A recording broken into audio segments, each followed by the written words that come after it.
The Hyundai i30N hot hatch has had a facelift, and behind this new nose is a more powerful engine and, for the first time, the option of an 8-speed automatic. And we've had an early track test of a prototype.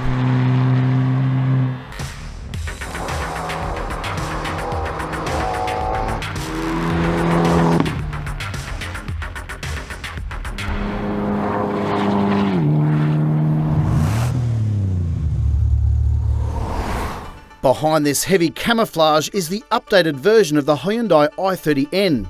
It's still wearing a disguise because it's one of the early prototypes. As revealed earlier, the 2021 Hyundai i30N has sleeker headlights with more pronounced daytime running lights, a redesigned front bumper, new wheels, larger brakes, and bigger exhaust tips. There is also a larger infotainment screen and a range of new advanced safety tech.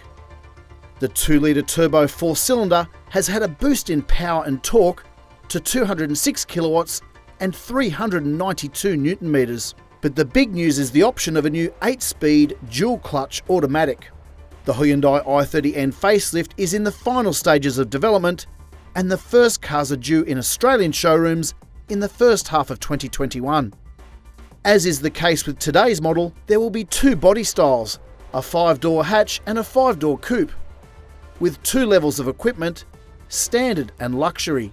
The updated i30N coincides with a facelift to the rest of the Hyundai i30 range.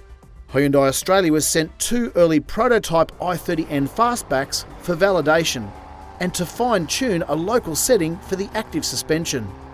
The i30N largely adopts global suspension settings rather than a specific setup for Australia. However, Hyundai's Australian chassis team has input into the global requirements for the new car, and there's a unique setting for the electronically controlled dampers, although no hardware changes. The prototypes are registered for engineering use only, so can't be driven by outsiders on public roads, which is how we found ourselves at Wakefield Park Raceway. The circuit is popular with club racers and track day enthusiasts, and a likely habitat for truly passionate Hyundai i30N owners who want to take speed off the street. Well, you may have noticed I'm sitting on the wrong side of the car. That's because this is a left-hand drive prototype, one of the first Hyundai i30N facelift models in Australia. Automatics weren't regarded as being suitable for hot hatches for decades. But new twin-clutch technology and faster shifts means automatic examples are now typically faster in a straight line and around a track compared to manual models. As with most hot hatches, the automatic gearbox can be left to its own devices, or ratios can be manually selected via the gear lever or paddles on the steering wheel. As before, there are numerous driving modes, including comfort, sport, and race. The twin-clutch transmission was so popular with the Volkswagen Golf GTI, they no longer offer a manual.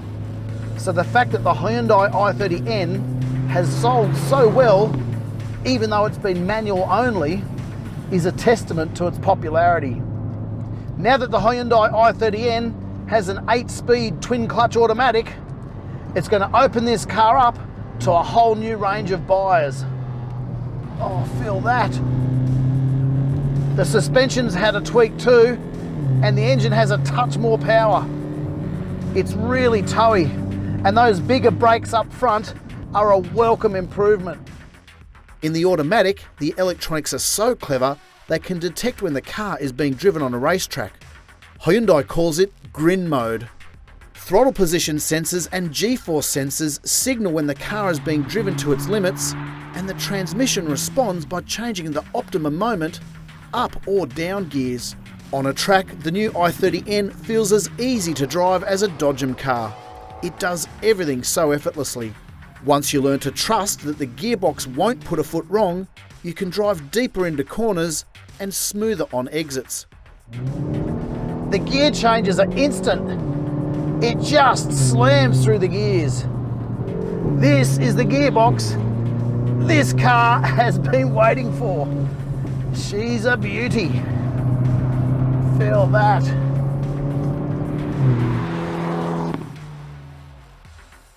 All the ingredients are finally coming together.